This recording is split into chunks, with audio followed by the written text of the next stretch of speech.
现代女强人宋不婉魂穿静安伯府二小姐，却发现原主留下了一地的烂摊子，痛定思痛，决心反击。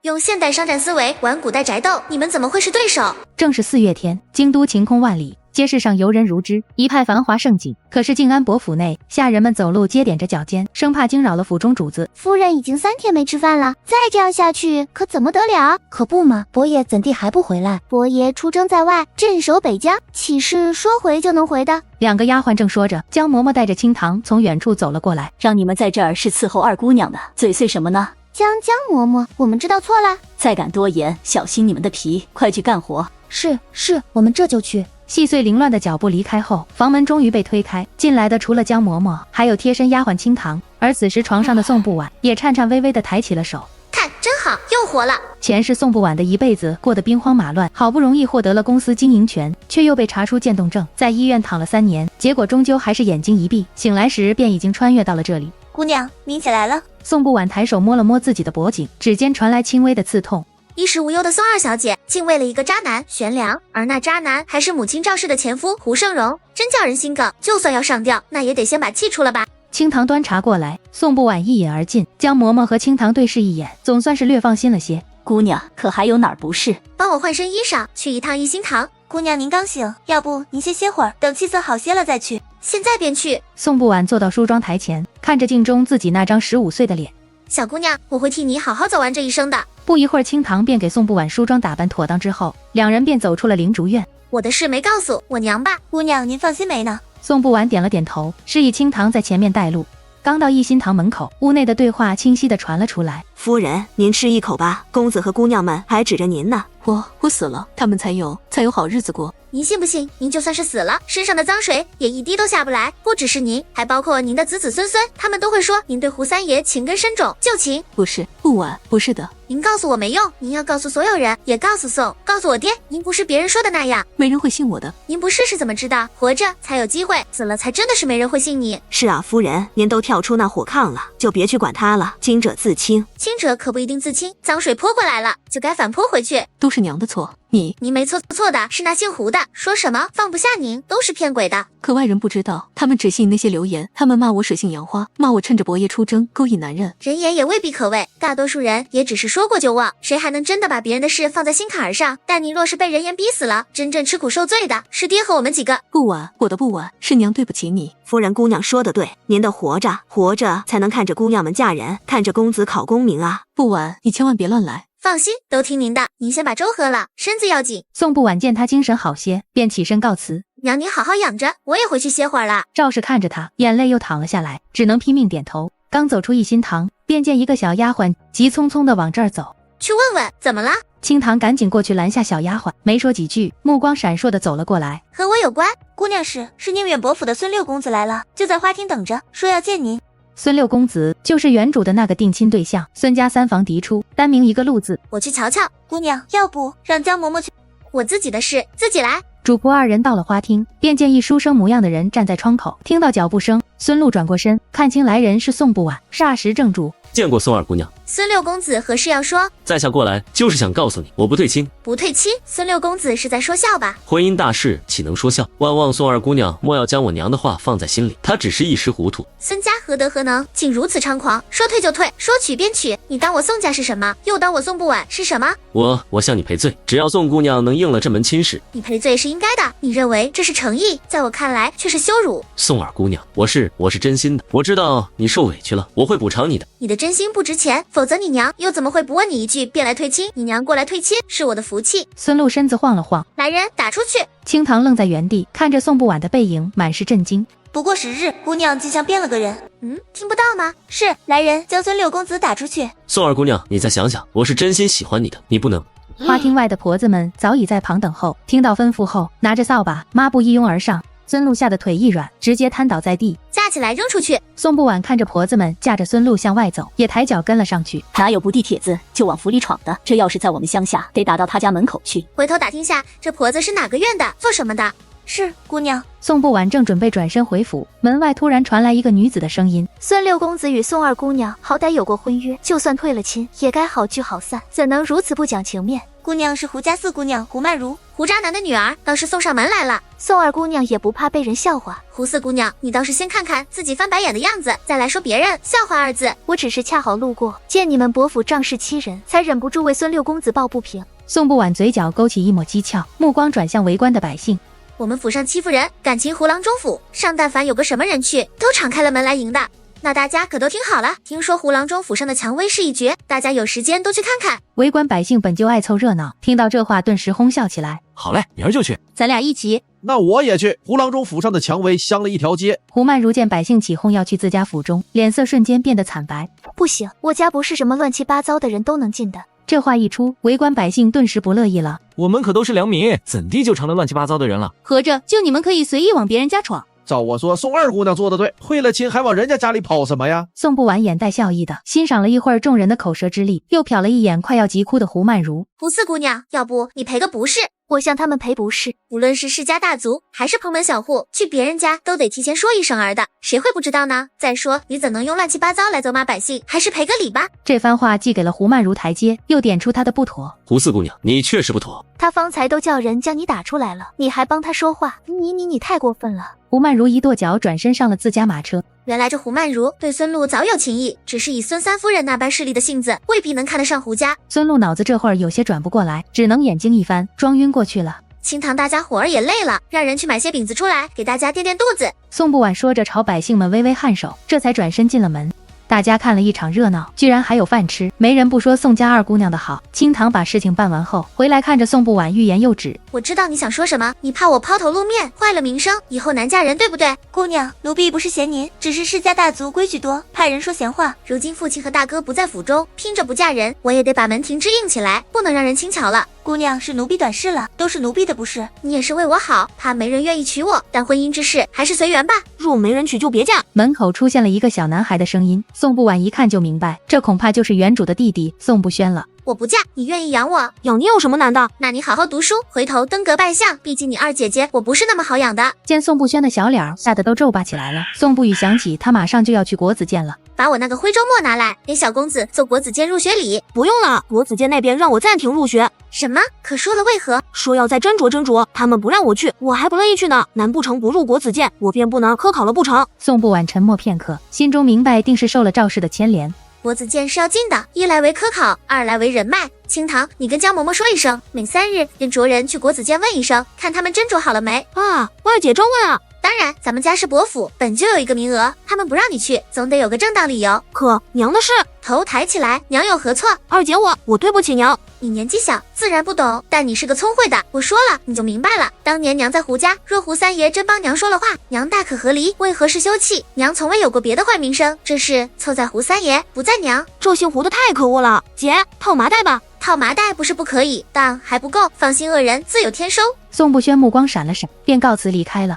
姑娘，小公子这回真是难得，竟与您说了这么久的话。拿些银子去叫人套住胡渣男打一顿。姑娘，什么是渣男？就是品行不端的男子。姑娘就是会取名字，只是套麻袋，要不奴婢去找人骂他一顿算了。咱们不找人套麻袋，不轩就会去找人。你觉得他做事能靠得住？把人拖到青楼旁边的巷子打，这样他不敢报官。哦，金堂稀里糊涂的点了点头，走出内室，想回去劝说，却又觉得胡渣男确实欠揍，最终还是咬了咬牙，转身去办事。第3日，宋不轩下学后，一回伯府就朝铃兰院跑了过来。二姐，听说胡郎中被打了，鼻青脸肿，都请假不上朝了，居然有人比我先动手。他们都怎么说的？那胡郎中还说自己是摔的，可刘三儿说那明显是被揍的。是我叫人打的。二姐，你打的。这还不算完，你先学着，再过几年，这些就交给你去办。是二姐。清堂，接下来的事还得你去办。姑娘，您说，尽可能打探一下胡三爷这些日子打算做什么，去了哪些地方。还要打探？事情不还没办完吗？奴婢不知道该如何打探。不用你自己去，你去咱们家的铺子撒些银子，让他们悄悄打听，别大张旗鼓。若有机灵得用的人，也留意着，下回或许有用。原来还能这样，只是姑娘，奴婢要是出去了，谁伺候你呢？清堂话音刚落，外面便传来小丫鬟的声音：兰勺姐姐回来啦。兰勺是江嬷嬷的女儿，也是贴身的大丫鬟，之前守了原主一夜后没扛住发烧了，一直没过来上工。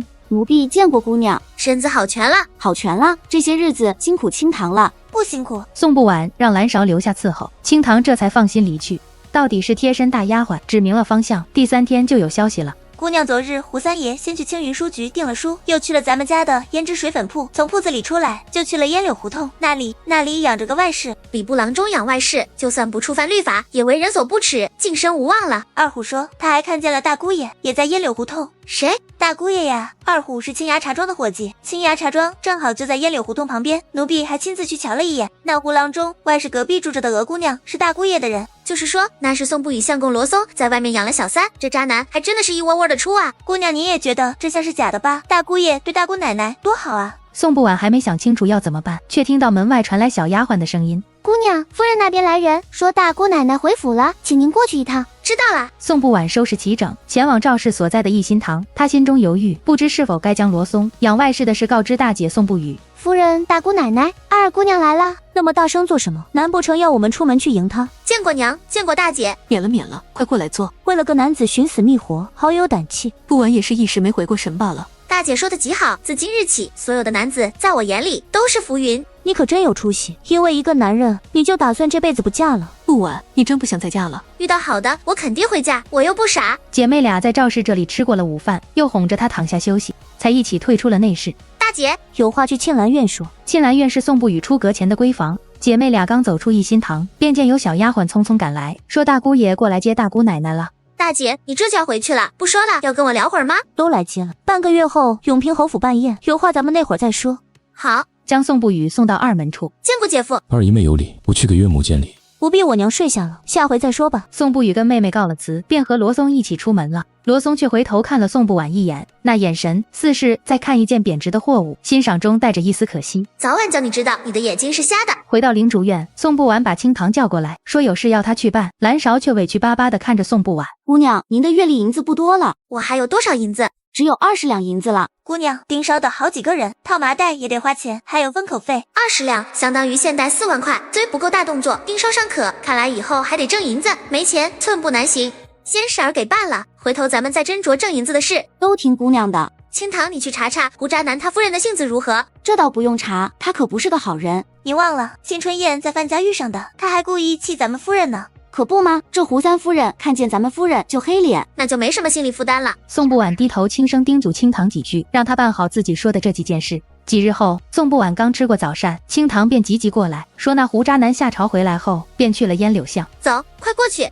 宋不晚着急出门，找了个借口跟赵氏说去给他买点心。赵氏见女儿这么孝顺，不但不阻拦，反而给了他100两银子。原来啃老是来钱最快的方式。刚走出逸心堂，撞见了一个眼生的小丫鬟，一脸的急切跟在一个婆子后面。去问问怎么回事。原来这丫鬟是宋不语身边低着嬷嬷叫过来报信儿的，说宋不语去烟柳胡同捉奸去了。清堂说完也急得不行，他们在这儿想方设法的让胡三夫人去捉奸，可谁知宋不语却跑过去了。咱们得赶紧过去。宋不晚在清堂的带领下，坐马车到了烟柳胡同，这边倒是一片安静祥和的样子。宋不晚不由得松了一口气。走，去青芽茶庄等着。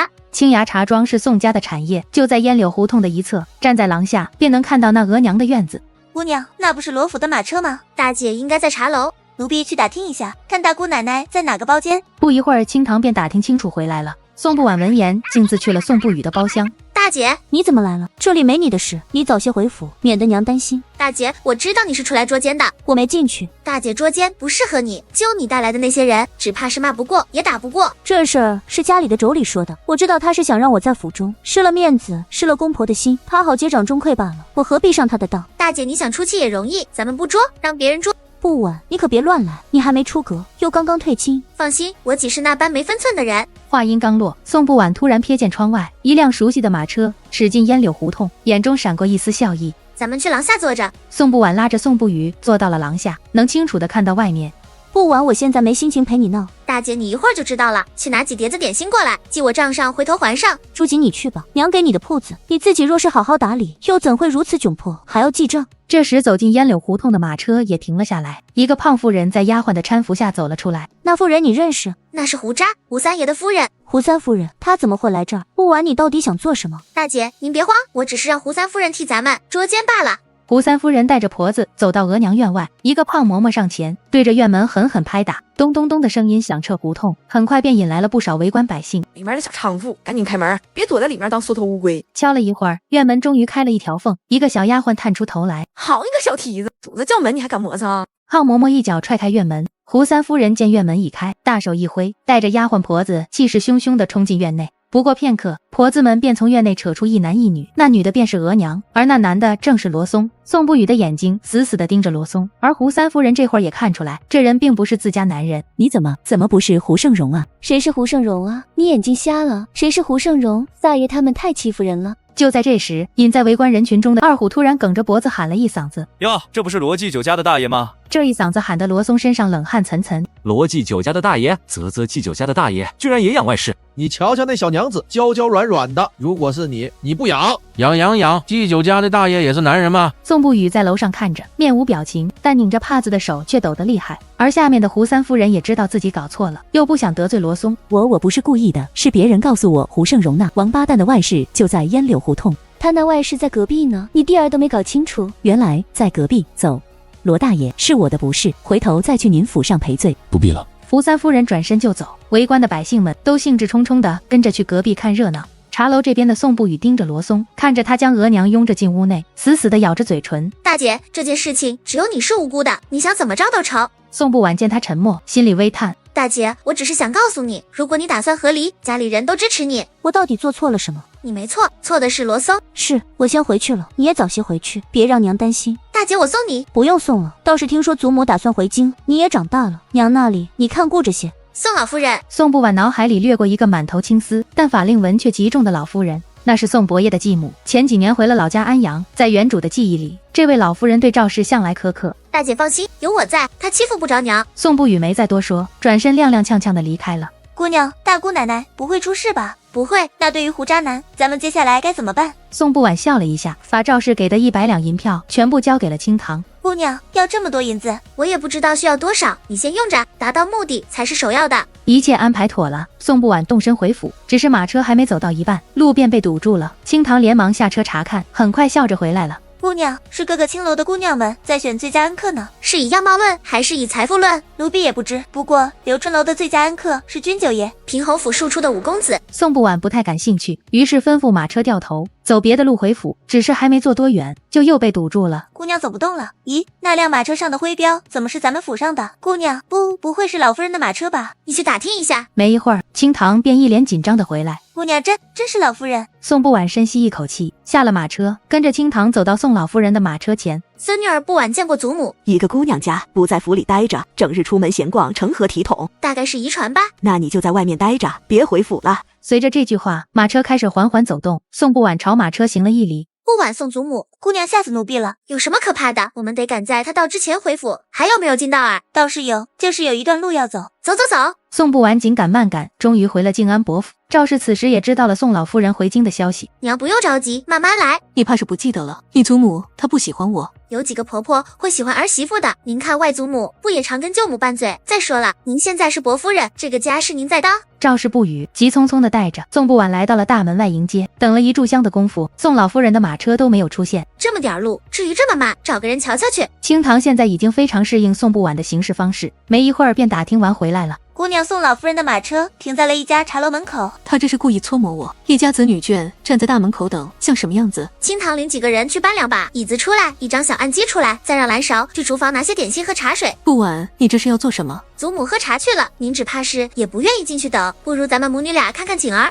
这大门口看景？娘，人也是景啊。侯府的宋老夫人迟迟未归，宋不婉干脆带着母亲在门口找乐子。母女俩正说着，一对进京讨生活的杂耍班子走了过来。几位师傅若不忙，不如在这儿耍一段。杂耍班子众人一喜，当即便摆开了阵仗。清堂还主动邀请路人一起观看。不过半炷香的功夫，门口就热闹了起来。不晚，这样会不会被人说闲话，影响了咱们伯府的名声？娘，咱们伯府有什么好名声吗？都是我的错。你没有错，每个人都会有人喜欢，有人不喜欢。既然如此，那就对喜欢自己的人好就成了。玩得不错，有赏。今日的杂耍是我娘静安伯夫人邀请大家看的，我娘好不好？好。欢呼声中，宋老夫人的马车缓缓驶来。宋老夫人看到府门口的热闹景象，脸色瞬间沉了下来。成何体统？宋老夫人气得发抖，朝身边的干嬷嬷使了个眼色。夫人，老夫人回府您不迎接，居然在这里戏耍，成何体统？掌嘴！年嬷嬷听到宋不婉的命令，当即上前给了干嬷嬷2个嘴巴，出了一口恶气。夫人这是何意？奴婢何错？赵氏虽然心里惊异又紧张，但涉及到自己的女儿和贴身嬷嬷，只能挺身而出。干嬷嬷还不知错吗？你如此尊卑不分，我是替母亲教训你的，没得坏了她的名声。围观的百姓见状，立刻议论起来，声音不大，却句句能传到宋老夫人耳中。这嬷嬷也太横了吧！对着静安伯夫人如此说话，也真是稀奇。定是这老夫人平时就苛待静安伯夫人，不然嬷嬷哪敢这么放肆？静安伯夫人这么好的人，居然会被当众为难，果然是家家有本难念的经。宋老夫人在马车上听得真切，气得浑身发抖，当即先连下车，身后还跟着一个小姑娘，正是她的侄孙女董玉涵。赵氏，这些日子我不在京都，你反了天了。母亲，我和不晚都在这儿迎您回府。迎我？你这吃着点心喝着茶，还叫来了杂耍，这叫迎我回府？祖母这把年纪了，且一路劳顿，身子还如此康健，这可是喜事儿，可不就得喜办吗？一个姑娘家伶牙俐齿的，赵氏，你就是这么教的好女儿的？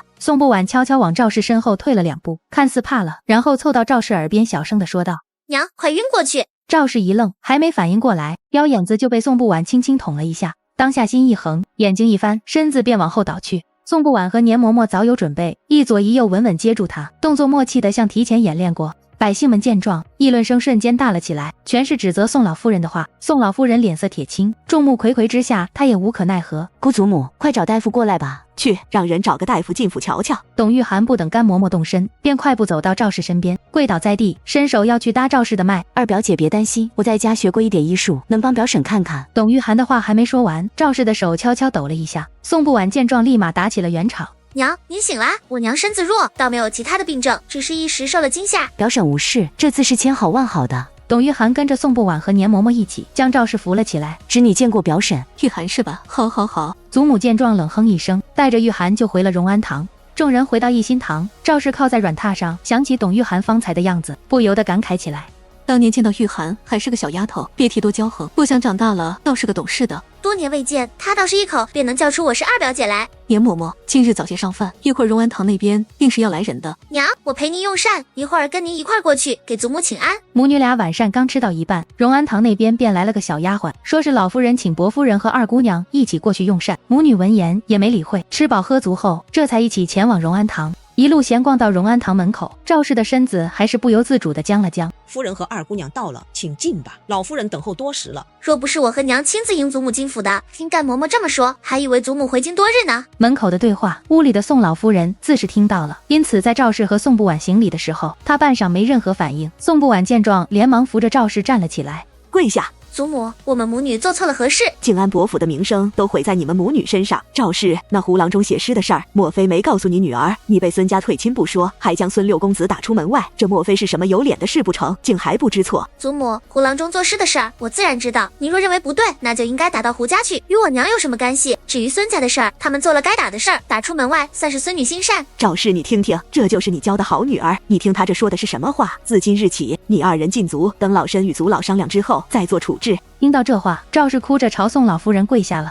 娘，这事儿都是儿媳的不是，你要禁足禁儿媳一人便可，这事儿与不晚无关。娘，无碍的，禁足就禁足嘛，正好后日永平侯府的花宴，我也懒得去了。宋不晚说这话的时候，瞟了宋老夫人一眼，特意将正值花期的侄孙女带回京都，除了想用来联姻，宋不晚想不到其他的可能。没有人带着，我倒要看看董玉涵怎么去。姑祖母，你耳根好了。看到赵氏跪着，连忙上前。表婶这是又脚软了，姑祖母，要不还是请个大夫进来给表婶瞧瞧。你们眼睛都瞎了不成？还不快将夫人扶起来！玉涵是个好孩子，她在家也是娇生惯养的，就将她安置在庆兰院吧。庆兰院是不语的，不语已经嫁人了，你还留着她的院子做什么？那便是平日里回来，也得有个地儿让她歇着。伯府这么大，怎地就非要庆兰院？你那一心堂寻不出个屋子让她歇个脚的？祖母都说了，伯府这么大，那就再找别的院子给董表妹住吧，否则传出话去，说她一进府就抢大姐的院子，名声也不好听。除了你们母女，谁会传出去？祖母，伯府人多口杂，总不能连董表妹住在哪个院子都要下禁口令吧？姑祖母，玉涵想跟在您身边孝敬您，你若觉得不方便，玉涵住在西厢房也使的，伯府哪里都是好的。那如何能行？西厢那边可晒了，只要能跟在姑祖母身边承欢膝下，玉涵不怕啊。真是个好孩子，知道你们也没拿我当亲婆婆亲祖母，就不麻烦你们了，你们回去吧。我们这就回去好好反省。走出荣安堂，宋不晚将赵氏送到一心堂，便回了灵竹院。应该怎样从母亲手里要到之前的那2个铺子呢？你去把江嬷嬷叫进来。不多时，江嬷嬷便匆匆赶来，等待着宋不晚的吩咐。江嬷嬷，我娘之前给我的那2个铺子，现如今生意如何？姑娘，您是不是又想要回这2个铺子了？我也这么大了，想帮娘分担分担，但如果收益不错，那便罢了。以往铺子生意虽算不上顶好，但也还行。自从伯爷出征后，也不知是怎么了，有几家铺子的掌柜请辞了。几家掌柜同时请辞的，夫人也觉得不正常，但也没法子。江嬷嬷也只是倾诉一下，也没指望宋不晚能帮上忙。两人又闲聊了一会儿，江嬷嬷便转身去了一心堂，主动跟赵氏提了这事。第二天一早，宋不晚去一心堂请安，打算把铺子的事跟赵氏说说，却没想到董玉涵也在。二表姐来了。董表妹是不喜欢新的住处，这么早就过来了？怎会不喜欢？我只是把带给表婶的礼物送过来，二表姐那里也有，我已经让人给你那边送过去了。董玉涵落落大方，赵氏听了都不由得暗自点头，笑意盈盈的冲着董玉涵笑了一下。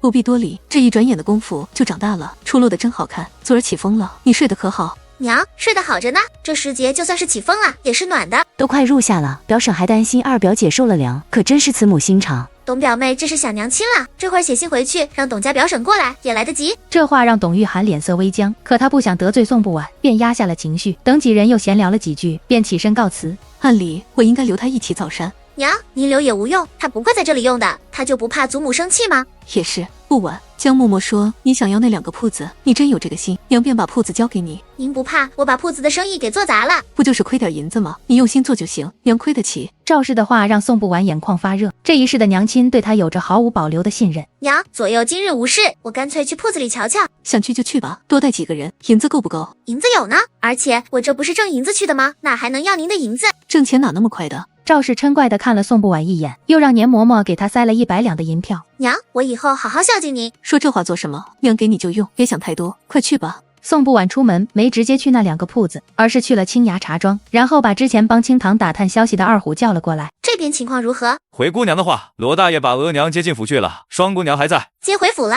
是，第3日就过来接了，用纳妾的小轿接走的。宋不语，他这是接受罗松纳妾这件事了。二姑娘还有件事，小的不知道该不该说。在二姑娘面前，有话就直说。是，昨日有个男子过来寻额娘，说是他表哥，可小的瞧他那模样，不像是表哥，倒像是情郎。为何这么说？那人鬼鬼祟祟的，听说额娘进了罗家，还松了一口气，嘴里念叨着这就好，而且他还塞银子给房主，进去待了会儿。那人拿了几件额娘的小衣回去。清堂，一会儿你替我送封信去罗家。把信写好以后，正要起身，却听到外面传来锣鼓声。可算是来了，好戏要开始了。姑娘，今日是京都最佳恩客出炉的日子，各星楼的花车一会儿要从楼下过。最佳恩客是谁？不会是那个君九爷吧？不是，听说君九爷2个月没去喝花酒了，头筹被范家5公子拿了。这些公子哥不挣钱，不知道钱来的有多不易。锣鼓声便越来越近，大街上人潮汹涌，各青楼的花车依次驶过，身后挂着最佳恩客的画像，画像四周还镶着各色鲜花。这画像镶鲜花，倒让我想起一本风物志，某地人故去，会在一巷四周镶花，以示哀悼。姑娘小心隔墙有耳。怕什么？我这是善意提醒。宋不晚的话恰好飘到隔壁包间，里面坐着君思九与他的好友温若初和郭子瑜。去把那画像给我撕了。九爷，那不是把这些姑娘们给得罪了？叫不动你了？那自然叫得动。但就在这时，外面响起了惊呼声，谷雨扭头看了过去，顿时呆住了。天上下纸了。街道上空，只见纷纷扬扬的小纸条儿，跟纸钱儿似的往下飘。这是哪家出的馊点子？就算是要庆贺，不应该染个色吗？哟，这是礼部的那位胡大人写的诗啊，还是一首情诗呢？赠王夫人。哪家的王夫人？可我这张好像是写给小姑娘的呢，上面写着豆蔻呢，哟，反面写着呢刘姑娘。那这首呢，也像是给哪位夫人的，上面有个李字。楼上的众人见此情景，都是十分的好奇。情诗还是夫人？谁写的？礼部的胡大人吗？还能有谁？面对这样的情景，几人准备去凑个热闹。可就在这时，人群中谷雨冲到了花车上，3两下将君思九的画像给撕碎了。这一变故让大家对自己手里的诗都不感兴趣了，纷纷看向那画像。谷雨完成了任务，麻溜的回来复命，却见自家九爷的脸像黑炭一般。古生，这画儿撕的手痛不痛？不痛。这么好看的画像就这样撕了，啧啧，怎么下得了手的？谷雨闻言也知道自己太莽撞了，默默地跪了下来。九爷，小的从小跟着您，您知道我不是哪个对家派来的。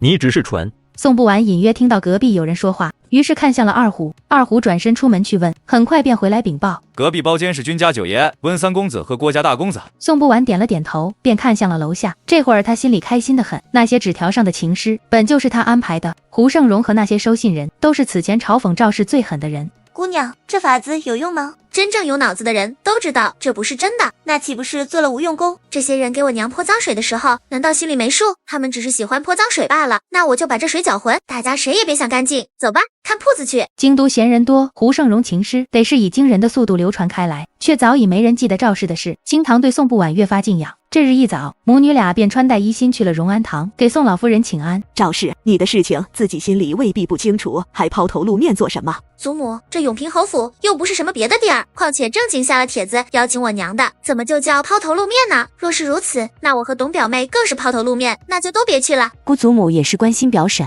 经过董玉涵这一打岔，宋老夫人也懒得再教训赵氏和宋不晚。你们早去早回，别惹是生非。母亲要是不放心玉涵，那便让她吃完午膳就回来。终于出了荣安堂，因为宋老夫人的这张嘴，董玉涵拘谨了许多。玉涵，我知道你和老夫人是不同的，我不会怪你。表婶。到了大门口，在赵氏快要上车的时候，董玉涵快步上前。表婶，我扶您。多谢玉涵。等母女俩都上了马车，见董玉涵还在那儿站着，赵氏冲他摆了摆手。玉涵，你这孩子发什么呆？快上马车，别耽误时辰。是。他怎么了？他约莫是想和我们坐一辆马车。这孩子怎么不识趣？我跟你待在一起，哪想夹个外人？赵氏虽不解董玉涵的心思，却也没再多想。直到一行人抵达永平侯府，他才明白董玉涵为何执着于同乘一辆车。那些候在府门口的宾客见董玉涵从后一辆马车下来，看向他的眼神顿时多了几分打量与轻视。永平侯府正厅内宾客云集，赵氏携宋不晚前来请安，却意外发现胡三夫人也在场。看到宋家来人，冷哼一声，没好气的别过去脸。等得我眼睛都快瞎了，你终于到了。路上耽误了会儿，叫你久等了。永平侯夫人和赵氏是闺中密友，因此格外亲热些。赵氏笑着应了声，便去给李老夫人请安。免了，看到你们母女俩，我心里都亮堂了许多。原以为今日见不到静安伯夫人呢，真是意想不到。我也没想到竟能看到刘夫人呢。罗大奶奶这是何意？夫人是何意，我就是何意。要不说今日永平侯府面子大呢，罗家大奶奶竟也来了。听说你这段时间身子不适呢？我身子不适，不知道您这话又是从何说起。宋不语说完这话，便看向一旁的婆婆罗夫人。母亲，这话都传出来了，要不您让儿媳我歇歇。你这皮猴，我还不知道你的心思，就想借着旁人的话而夺揽。要不说你福气好呢，由大奶奶帮着管家，不像我劳碌命。这一番话烟火味十足，李老夫人连忙打起了圆场。真是羡慕你们这些年轻人，说说笑笑的，我这老太婆耳朵也不好了。娘，不如让姑娘们出去逛逛园子。是，他们花朵一般的年纪，跟我们在一起耗个什么劲儿？宋不晚起身的时候，看了宋不语一眼，见他点了点头，才放心的和董玉涵一起离开了。春日的花园百花争艳，宋不晚带着董玉涵走向人少的凉亭，却意外遇见了胡曼如和一位黄山姑娘。宋不晚，你也好意思出门？你都好意思出门，我怎么不好意思？我为何不好意思？又不是我被退了亲。退了亲的，你说的是和你一起被我打出门的孙露啊？胡曼如语塞，气羞羞离开，唯独留下了黄山姑娘。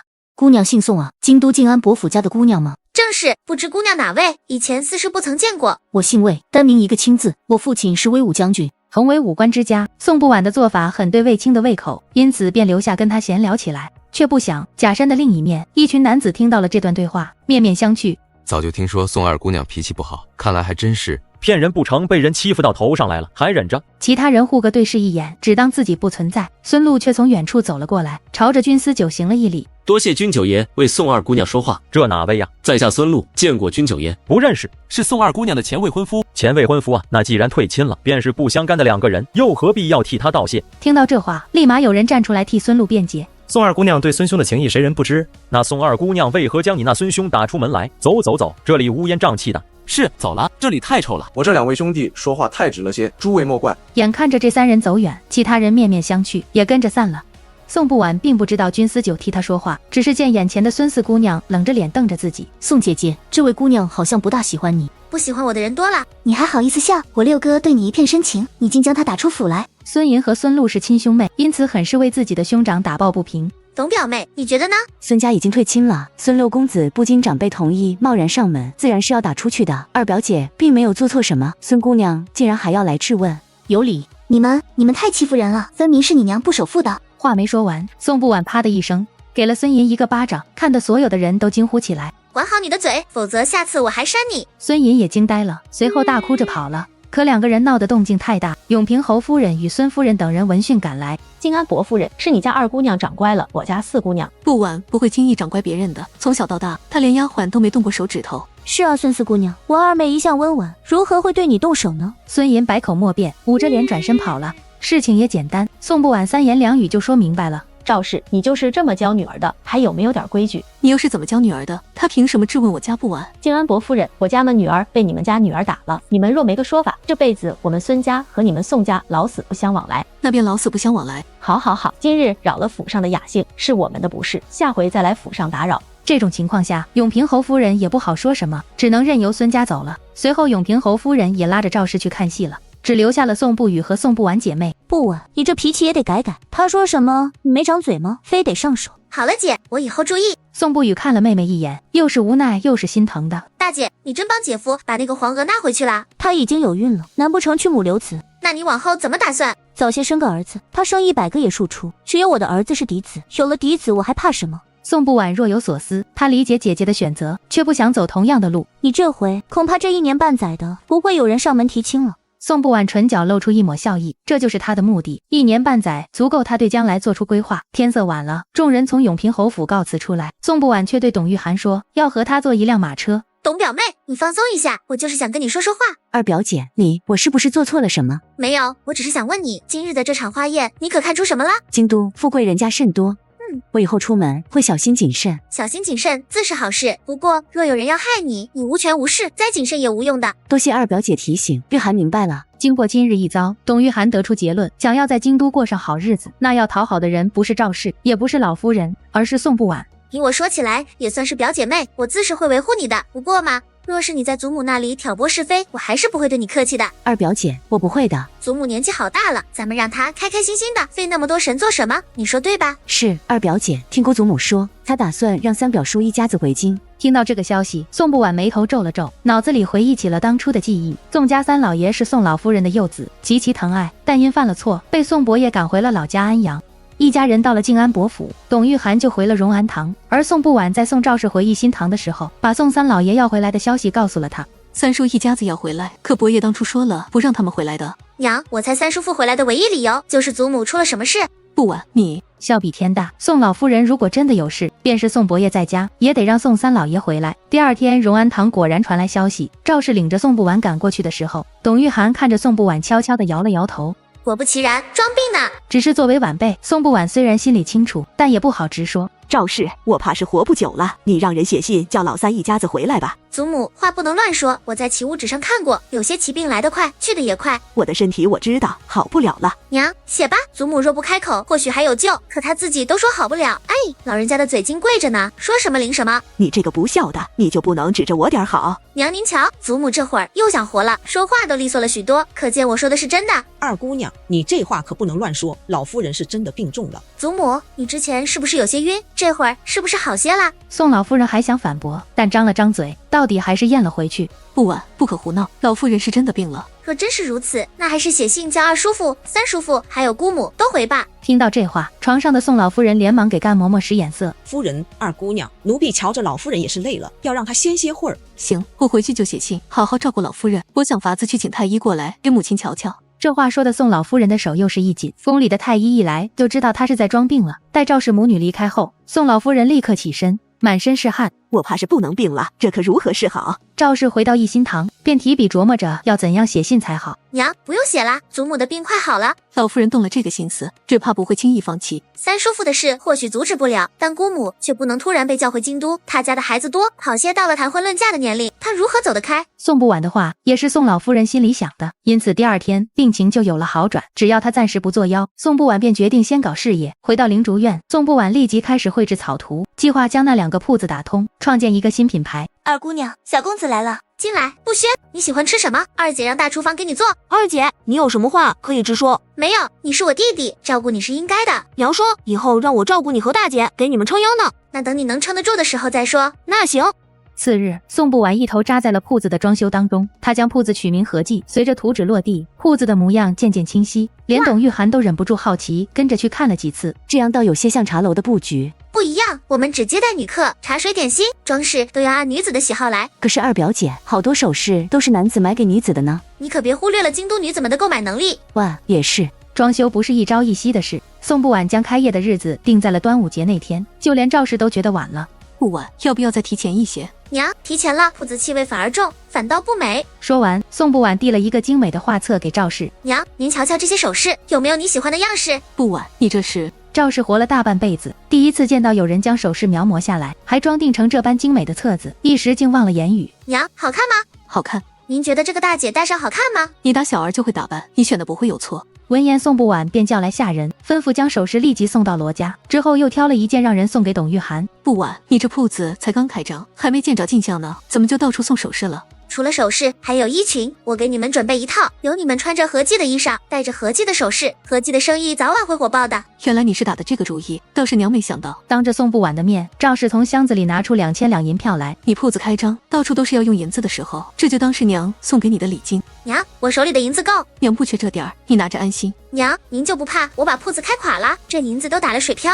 做生意哪有只赚不亏的，亏了也没关系，只要你开开心心的，比什么都强。正说着，门外传来婆子的声音，说是前往罗家的人回来了，还带了1000两银票，说是宋不语给宋不晚的。大姑奶奶还让奴婢传话说大姐跟我说的什么都是应当的，你便直说吧。是，大姑奶奶说，二姑娘若真是上进，就好好的学琴棋书画。娘，大姐这刀子嘴豆腐心跟谁学的？你大姐最是良善，只是长姐当母管得有点多。端午节当天，宋不晚一早就带着赵氏、宋不轩还有董玉涵等人去了店铺，卫青跟宋不语也都上门来贺喜。只是众人刚聊了几句，就看到了不速之客。宋二姑娘，好久不见。好像没有很久，距离孙六公子从宋家被打出去也就1月有余。宋不晚，打人不打脸，你有没有教养？教养？我这辈子听到最可笑的便是这2个字从你嘴里说出来。宋不晚，你怎的像村妇一般？宋二姑娘，一切都是舍妹的错，我替她向你赔礼了。孙六公子，我把话撂这儿了，就算我孤寡一生，也绝不会看上你这样的人，别痴心妄想了。我对你痴心一片，你怎么能这么说？痴心一片？你无理退亲在先，反复纠缠在后，你的痴心让我恶心，还望你自重。宋二姑娘说得好，就是我们女子也是人，你想说退亲就退亲，想纠缠就纠缠，滚一边而去。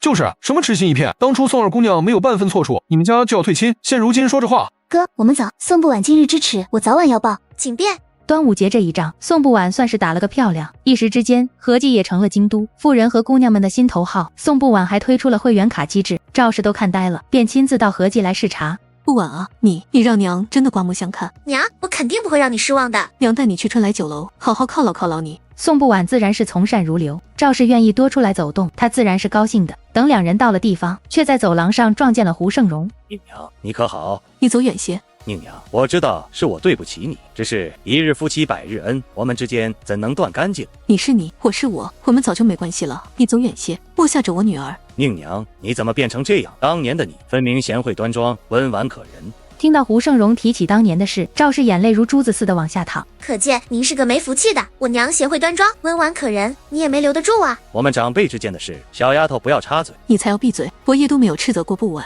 你凭什么？当年的事休要再提。如何能不提？那是胡某人生中最美好的一段日子。娘，不如当着大家的面把当年的事清楚，省得有人给你泼脏水。你以为我不敢提当年？若能重来，我绝不会嫁进胡家。你所谓最美好的日子，是我这辈子的噩梦。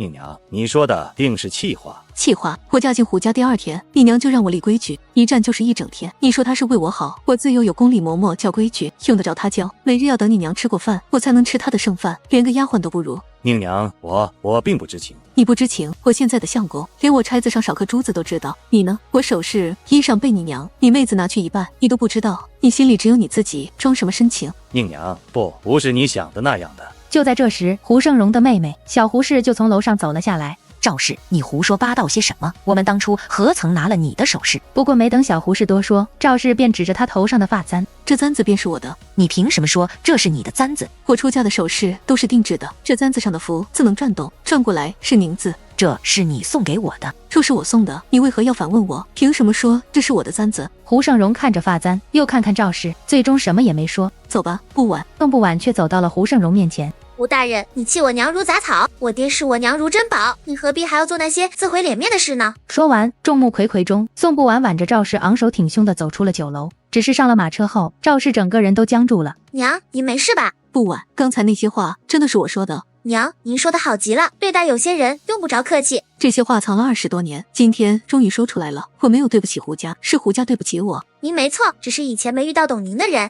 赵氏在酒楼的一番话，渐渐在京都传开，众人对宋不晚的误解慢慢消散，递到靖安伯府的帖子也多了起来。为何这么多帖子？娘，您倒也不必家家都去。赵氏口头应了，却还是能去便去。毕竟他想给孩子找个好亲事。但有一日，赵氏却是带着气回来了。宋不晚听说后，便去了一心堂。娘，谁惹您不高兴了？没有谁惹我不高兴，你多想了。赵氏不说，宋不晚也不多问，坐了会儿便又回去了。几日后，赵氏的堂姐大赵氏突然来访。这位堂姐向来捧高踩低，当年赵氏被休后便断了联系，如今突然上门，宋不晚心里多了几分警惕。不晚真是越来越甩灵了，比你娘当年还好看。见过姨母。不晚吃过早膳了吗？这个点了，你刚起。小姑娘家睡睡懒觉也很正常，正长身体呢。不晚啊，你在家闲着也是闲着，不如去姨母家住上些日子。多谢姨母，娘这些日子身子不大舒坦，我不放心。你娘身体好好的，说这些不吉利。没什么不吉利的，谁还真的会一辈子无病无灾的？这话题说着说着便僵住了，可大赵氏却丝毫没有要离开的意思。不晚，你去厨房看看，让他们备几个好菜。大姐，你中午便在这儿用饭好了。还是妹妹懂我。见宋不晚走远，大赵氏就开始了今天真正的话题。你影娘，我是有个喜事儿来跟你说。何喜事？你看我家宗儿如何？宗儿自是好的，莫非他要成亲了？不是要成亲，是该成亲了。只要你答应，8月中秋就能办喜事。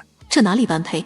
不晚还小，我还想留他几年。不晚都及笄了，哪还小？你若实在舍不得，年底成亲也成。大姐，不晚暂时不嫁。你影娘，你这话就不对了。不晚都被退亲了，名声本就不好，你还拖着不嫁。大赵氏的话刚落，去而复返的宋不晚就推门走了进来。姨母，我倒想听听大家都怎么传我的。就是那日春来酒楼的事。胡大人他好歹是长辈。他算什么长辈？怎地就不算长辈？一日夫妻百日安。他，你走，马上就走。你影娘，你这是做什么？我与胡胜荣早已恩断义绝，你提什么一日夫妻百日恩？你安的什么心？好，就算是大姐说错了，行不行？赵氏脸皮薄，见大赵氏认错，虽脸色依旧难看，却没再赶人。不晚要是进了我们家，我会好好教你的。姑娘家言行还是要注意些。姨母是说我娘没教好我？我不是这个意思，只是你娘身子不好，难免有疏漏。也就是说我不好，可姨母却还要我做儿媳，您图的怕不是伯府这个名声吧？这话像一把尖刀，戳中大赵氏的心思，他的脸瞬间涨红。姨母没说你不好，只是人哪有十全十美的，改改就行了。姨母，您若答应我几个条件，我便应了这门亲事。你说。我每日4时起床，每隔3日要去铺子里打点生意。我娘身子不好，每隔1旬我得回来探望一次。哦，对了，还有件最要紧的，我的夫君不能纳妾。那你若无所出呢？若我不能生育，那就好合好散，和离便是。不晚，你的这些条件，姨母可是一个都答应不了，更别提和离了。既然如此，姨母，我便不能嫁到您家了。我们家倒也不敢娶，我倒要看看你往后能嫁到什么样的人家。姨母随意。娘，今天厨娘病了，换了人掌勺，不知合不合您胃口。要不我在外边给您叫几个菜回来。大姐，你也听见了，我便不留你吃饭了。大赵氏离开后，一心堂内终于恢复了平静。赵氏看着女儿，满心愧疚。不晚，都是娘不好。娘，对于姨母这样的人，断了往来也好。不晚，你的那些条件不会是真的吧？娘，如果有一个人真的能对女儿这样，您觉得好吗？那当然好，可去哪儿找这样的人？娘，您不就找到了？你说的是你的婚事，娘都听你的。有了赵氏的支持，宋不晚心里一松，连给宋老夫人请安的时候，脸上都多了些笑意。南平侯府发来了帖子，说明日有曲水宴，你带上玉涵一起去吧。祖母，我跟着一起去合适吗？没什么不合适的。宋不晚心情好，也就应了下了宋老夫人的要求。次日，宋不晚就带着董玉涵去了南平侯府，到了君老夫人住的千秋堂，那里已经坐了半屋子的人。见过老夫人，见过侯夫人。林氏，这就是你那日跟我说的小姑娘。林氏什么时候见过我？跟老夫人提起我干嘛？可不就是宋二姑娘，你再走近些，让老夫人好好看看。宋不晚心里有种不好的感觉，但当着众人的面，只能往前走了几步。这丫头是个胆小的。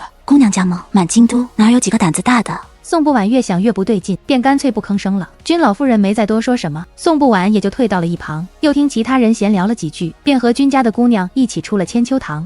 这是我亲妹妹怡宁，年纪最小，性子也软。宋不晚目光扫过，突然顿住，君怡宁的模样竟和君思九有7分相似。看来宋二姑娘很喜欢我亲妹妹，不如就让亲妹妹陪着你吧。原来君思九女子的模样是这样的。亲妹妹年纪小，若有不妥，还望宋二姑娘多担待。君五姑娘多礼啦。寒暄了几句之后，大家便各自散开，而君怡宁一直陪着宋不晚。见人走远，董玉涵凑到宋不晚耳边小声说道：二表姐，君家这是什么意思？让一个庶女陪着一等伯府的嫡女？我这究竟是怎么得罪君家的人了呢？怎么了？我若脾气上来，抬脚走人，会说太小家子气。同时，这小姑娘也没好果子吃。我若留下来，名声依旧不会太好听。这小姑娘也要跟着受编排。君怡宁站在一旁，欲言又止。宋不晚看了他一眼，笑着开口：君妻姑娘，你是不是带着任务来的啊？君一宁摆手想解释，可又不知道怎么解释才好。你若是真的如君武姑娘所说的那般性子软，至少脸要红一红，肩要耸一耸，脖子要缩一缩。宋不晚还没说完，君一宁便脸红了，耸着脖，缩着脖子。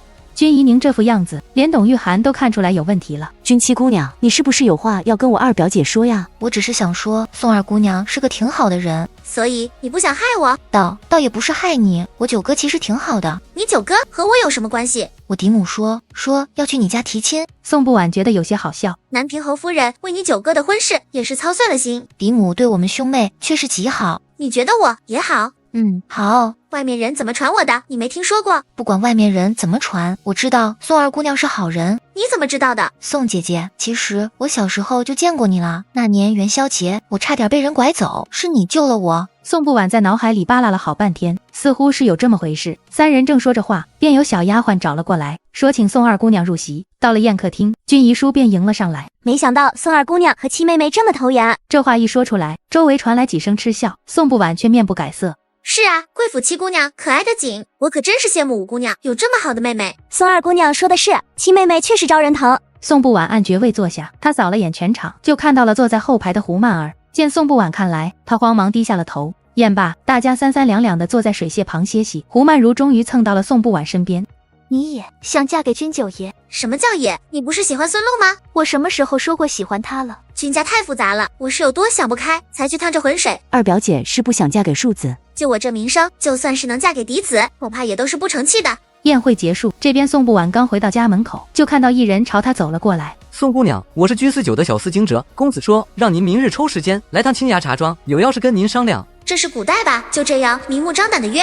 知道了。宋不晚说完便进了府邸，等到次日黄昏时分，他才带着清堂去赴约。宋二姑娘到了，请坐。多谢九爷，不知九爷找小女有何要事？我嫡母说这几日要去贵府提亲。君九爷的意思是让我家拒婚？难不成你想嫁给我？我知道你也不想娶我，我阻止过，可嫡母把我关在了院子里。可您还是出来了，说明您总有办法，不是吗？我虽不想娶亲，但也不是不能娶。我虽不想嫁人，可也不是不能嫁。我是为你好。我知道君九爷是好意，不如我们商量出个对双方都有益的法子来。有理，我家若是提亲，你家若拒了，对你不好。所以还是侯府不来提亲的好。不如装病。你装病？我身体很好，装病没人信。可我便是生病了，你嫡母只怕也不会在意，除非是重病。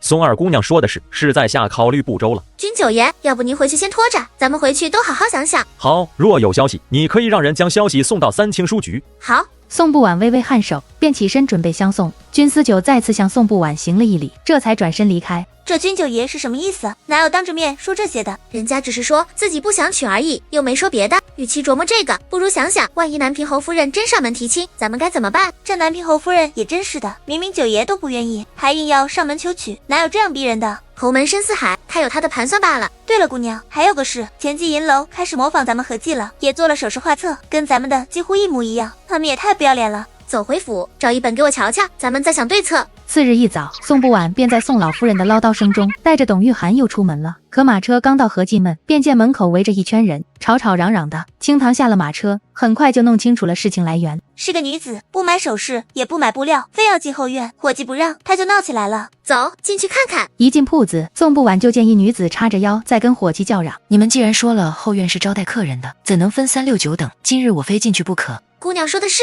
用我的身份牌让这位姑娘进去。你是？我是金安伯府的宋二姑娘，这是我家的铺子。原来是宋二姑娘，你真的让我进去？我可是1文钱的东西都没买。当然不必了，我这会儿不想进去了，下次再说吧。看着那陌生女子的背影，宋不晚若有所思起来。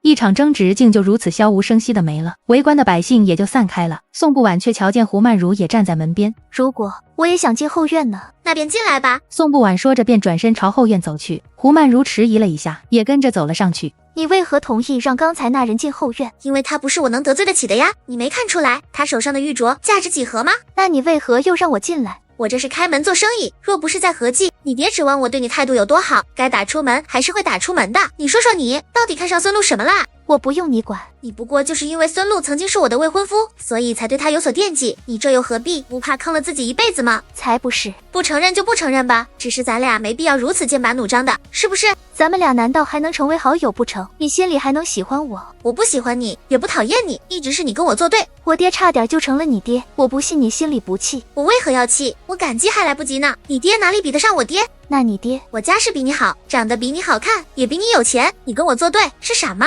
我就知道你说不出半句好话来。说完，胡曼如就气羞羞的离开。宋不晚看着他这小孩子脾气，不由觉得有些好笑。宋不晚处理了一些合计的事务，也就回家了。只是刚到家，就得了清堂带来的消息。姑娘，方才听人说君九爷病了。哦，什么病？是不能生育，不能生育，这是古语跟你讲的。是，他说九爷这病怕是好不了了。难道是君思九平时行为太过放荡，才落得这般下场？想到这里，宋不晚不由得打了个寒噤，只觉得一阵后怕，一波未平，一波又起。宋不晚还没想好怎么处理君九思，坊间就传出宋不晚与吴宗有了首尾。赵氏听到，差点气得晕过去。这到底是谁在败坏不晚的名声？这分明是无中生有。夫人，依奴婢看，这事儿怕是与姨夫人脱不了干系。你说的有理，除了他，谁又能知道这事儿？你去一趟吴家，要他赶紧想法子澄清，否则会要吴家好看。年嬷嬷忙不迭地跑了一趟，可回来的时候却是带着大赵氏一起的。宁娘，我怎么着也是不晚的姨母，怎么会传出这种消息呢？这与我们吴家有什么好处？有何好处？你自是以为不晚的名声坏了，就只能嫁到你们吴家了？你这么想也是有理，可你也得再想想，不晚名声不好，就算嫁到我们家又有脸面。奴婢多句嘴，您上回来求娶，可也是说二姑娘名声不好，嫁到你们家正合适。你放心，不晚便是不嫁，也不会嫁到你们家。宁娘，你怎么就这么固执呢？你们伯府养个姑娘自然不成问题，可你也得想想，你和伯爷过世后呢，不维和不宣，就算能容得下不晚，可他们的媳妇呢，他们的儿孙呢，到时候不晚一个孤女，日子能好过吗？大赵氏的话像根刺扎在赵氏心头。正当他为女儿未来忧心时，门外小丫鬟的一声通报：夫人，南平侯府来人了，说是来向咱们家二姑娘求亲的。南平侯府叫你们家二姑娘求亲？是啊，请进花厅，我这就过去。大赵氏本着看热闹的心态，也跟在了赵氏后面，一路往花厅走。大姐，你一会儿若是敢多说一个字，仔细想想后果。是，我一个字不说成了吧？赵氏带着一行人到了花厅，看到的竟然是礼部尚书高大人的夫人。互相见礼后，高夫人便直接说明来意。静安伯夫人不必多礼，我今日来是受南平侯夫人所托，来给贵府二姑娘说门亲事。侯夫人说，早就听说宋二姑娘秀外慧中，聪慧伶俐，心里十分喜欢，想把二姑娘说给侯府九爷君思九，不知伯夫人意下如何？君思九三个字一出，赵氏抖了一下，眼神中闪过一丝复杂。高夫人，此事我还需再斟酌斟酌。君九爷呢也是咱们看着长大的，虽然这些年，但本性纯良。赵氏勉强笑了一下，南平侯府的面子要给，礼部尚书的面子也得给。南平侯夫人还说，听说你家姑娘成亲后不早起不请安，要经常回娘家，且不愿夫君纳妾。小孩子家胡说的，高夫人不要在意。静安伯夫人多虑了，南平侯夫人特意跟我说，哪家的姑娘不是爹娘宝贝着养大的，二姑娘提的这些要求，她都同意。同意，侯夫人当真，一点意义都没有。千真万确，依我看呢，怕是九爷早就看中二姑娘了，要不然侯夫人怎会这般爽快？您想想，夫君重义，婆婆又和善，还能容着二姑娘的小性子，这世上还有比这更好的亲事吗？不得不说，不愧是礼部尚书夫人，这嘴巧得很，说的赵氏都心动了，把该说的说了，又闲聊了几句，高夫人便起身告辞了。送高夫人离开后，大赵氏心里不由得有些酸，可再也不得不承认自己的儿子比不上君九爷，便丧气的告辞离开了。送走了二人，赵氏才缓过神来，问起一旁的年嬷嬷：你看这门亲事，奴婢倒觉得还不错，他家竟能同意不晚的那几个要求，也实属难得。可不嘛，满京都也找不到了。只是那君九爷的名声，要说君九爷，也就不求上进吃酒，金男霸女的事儿，可真没听说过。把不晚叫过来，我问问他自己的意见。宋不晚听到君家居然过来求亲，当时就愣住了，连忙赶了过来。娘倒也不是看中别的，高夫人说，南平侯夫人答应你提的几个条件。什么条件？话落，宋不晚也想起来自己当初在大赵氏面前说的那几个条件了，心里也难免有些异动。见宋不晚没有出言反对，赵氏连忙嘱咐：不晚，你可要想清楚，君九爷在外面的传言可不少。娘，您放心，我知道的比您多。又说胡话。娘，我回去琢磨琢磨，再回复您。那是应当的。赵氏看着宋不晚离去的背影，有些愣神。夫人，怎么了？提起婚事，不晚怎地一点羞意都没有？咱们家的二姑娘不是寻常人，你说她会不会是对那孙六公子还有意，心里过于失望，随便找个人凑合？奴婢瞧着二姑娘不像是那么想不开的人，倒是大姑奶奶那里。不语，她怎么了？大爷那妾室不知道怎么的摔了一跤，肚子里的那个没了。罗家怀疑是大姑娘谋划的。罗家人有没有脑子？不语怎会是那等小人？况且他若容不下那妾室母子，又何必把他迎进来？要不把大姑娘接回来住段时间？好，你赶紧去安排，就说我病了，今日便去接。今日急了些，先递个帖子过去，也叫大姑奶奶先准备一下。行，那让二姑娘去接，就让不晚去，省得罗家又整幺蛾子。严嬷嬷应了一声，便一边给罗家送帖子，一边让人传话给宋不晚。去接宋不语的事，宋不晚自然不会有什么问题。同时让清堂给君思酒传话说在茶庄见一面。宋不晚第二天赶去罗家的时候，提前一刻出门，先去了青崖茶庄。推开包间的门，君思酒早已等候多时。君九爷，松二姑娘好，去贵府提亲的事儿是在下没有办好。君九爷不必如此，我知道您已经尽力了。你知道我尽力了。君九爷，我们不如还是说到亲事上面来。宋二姑娘可有什么好的法子？没有。那你是要拒亲？君九爷，你不想娶我，是不是因为你心里有想娶的人？不是。那是你觉得我名声不好，配不上你？自然不是，我又是什么好东西？我只是不想把你拖进南平侯府这个泥潭里来。那你以后有没有想过要娶怎样的妻子？君思酒认真的思考一会儿，默默地摇了摇头。君九爷，小女有些问题想请教。请说。请问君九爷的病是之前就有，还是因为榴莲青楼？我没病，我只是为了让嫡母不去宋家提亲罢了。我们家九爷没有榴莲青楼，连女子的手都没碰过，那都是做给侯夫人看的。原来如此，你真信了？信了。那咱们俩的亲事，宋二姑娘有什么想法？你觉得我如何？你这是何意？我答应你家求亲啊。你愿意嫁我？愿意。南平侯夫人说我提的条件她都应了，你如果也同意，我便愿意嫁你。我自是同意，只是你为什么愿意嫁给我？为着你家同意这几个条件啊。等我嫁过去，你们可要说话算数啊。当然，如果哪天我们过不下去了，也是可以和离的。行，但有件事我要提前跟你说，我以后可是要离开君家的。那我们一起努力，争取早日脱离侯府。行。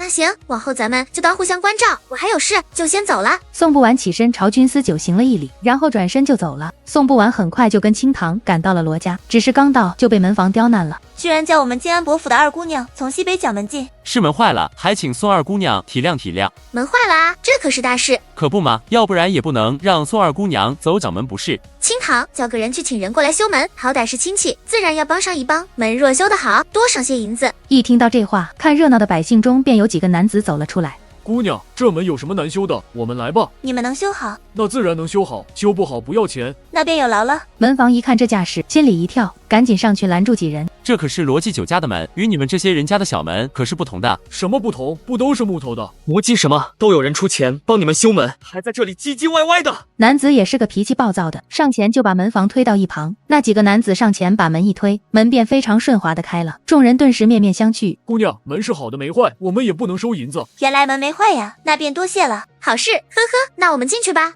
宋不语回来了，等吃过了晚饭，宋不晚告诉赵氏，他决定答应南平侯府的亲事。你愿意？南平侯府的谁啊？金九爷。怎么就要嫁给这么个人呢？你觉得不好啊？他挺好的，不但不限制我外出，而且还说往后会脱离侯府。你是不是傻呀？君思酒那样的人脱离侯府，那不跟平头百姓无异了吗？宋不语原本还想再劝，但不想当着赵氏的面，只好先忍住了。第二天一早，宋不语便急急的到了灵竹院。大姐，过来接我，一起去陪娘跟早膳嘛。我是想问你，你真的决定嫁给君思酒了？是啊。你知不知道他是个怎样的人啊？我当然知道。你真的知道吗？他在留春楼有个红颜知己，你也知道？知道。宋不晚当然不知道什么红颜知己，只是君思酒能成为最佳恩客，想必在青楼肯定有人。你知道还要嫁给他？大姐，你放心，我有法子对付他。你究竟看上君九爷什么了？大姐，你觉得嫁人最重要的一点是什么？这个得看你要什么吧。你若想要过人上人的日子，就找个才华横溢的；你若想过得安稳踏实，就找个为人实在勤恳的。是啊，大姐，这就是我愿意嫁给君思酒的理由啊。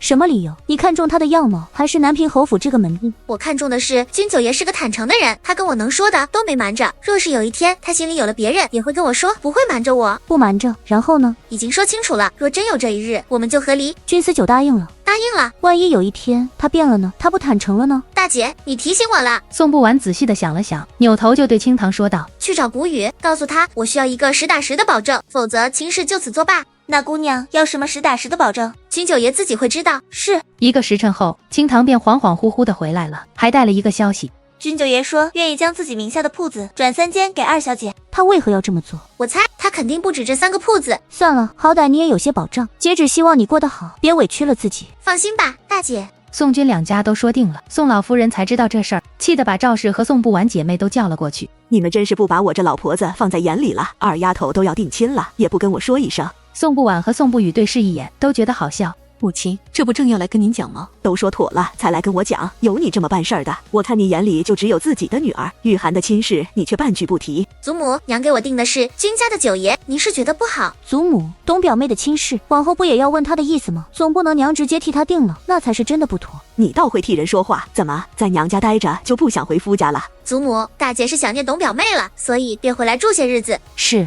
啊，姑祖母，我也想大姐了。宋老夫人瞬间明白，宋不晚这是拿董玉涵拿捏自己，只得按捺住火气。母亲，君家这次很有诚意，不仅送来厚礼，还主动提出尽快下聘。我想着先应下来，再跟您商量。那是侯府，怎么会突然求娶二丫头？你可别糊里糊涂的被人家骗了。母亲，都是有头有脸的人家，会被骗什么？人家若是样样都好，为何要娶二丫头？都是被退了亲的，你们也不想想。或许不晚像儿媳一样，就是命好呢。宋不语满脸惊讶地看向赵氏，他从未见过母亲这般硬气。宋老夫人则像是被戳中了痛处，脸色瞬间变了。我命苦啊，苦心经营一辈子，连个贴心的人都没有。姑祖母，你是不是哪里不舒服？要不我去请大夫过来。老夫人，您喝口水顺顺气。活着还有什么意思哇？姑祖母，你命好着呢，满大梁也没几个一等伯老夫人。就在宋老夫人哭得不能自已时，一道嘹亮的童声突然从门外传来：“祖母，我给您请安来了。”没人传话，宋不轩径自走了过来，规规矩矩地朝宋老夫人行了一礼：“不轩给祖母请安，您可还好？”